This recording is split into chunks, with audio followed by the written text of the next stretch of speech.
একটু কথাগুলো শোনো। শুধু দু চোখ বন্ধ করে তুমি তোমার বাবা মায়ের কথা একবার চিন্তা করো। তুমি তোমার বাবা মায়ের কথা একবার ভাবো।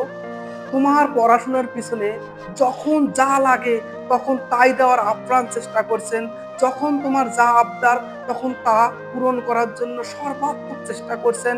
কখনো বা রাতে ভালো করে ঘুম না ঘুমিয়ে, কখনো বা ভালো পোশাক পরিধান না করে, কখনো বা ভালো না খেয়ে রাতের পর রাত দিনের পর দিন হাড় ভাঙ্গা পরিশ্রম করে তোমার আবদারগুলোকে পূরণ করার চেষ্টা করছেন। তোমার বাবা মায়ের এই কষ্টগুলো করার একমাত্র কারণ কি জানো?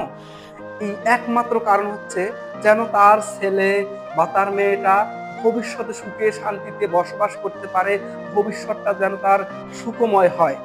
কিন্তু তুমি কিভাবে পারতেছো ভাই তাদের এই কষ্টার্জিত টাকাটাকে বা টাকাগুলোকে মানে ধূলিসাৎ করে দিচ্ছ নিমিষের মধ্যেই।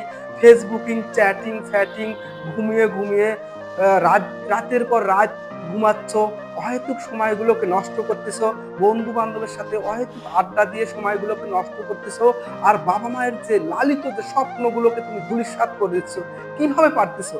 শুধু নিজের বিবেককে একবার প্রশ্ন করো, সেলফ অ্যাসেসমেন্ট করো, আত্মসমালোচনা করো যে আমার বাবা মায়ের কষ্টের টাকাগুলোকে আমি কিভাবে নষ্ট করতেছি। তোমার মনকে প্রশ্ন করো। এখনোই উপযুক্ত সময় ভাই। সবকিছু ছেড়ে দিয়ে পড়াশোনা করো।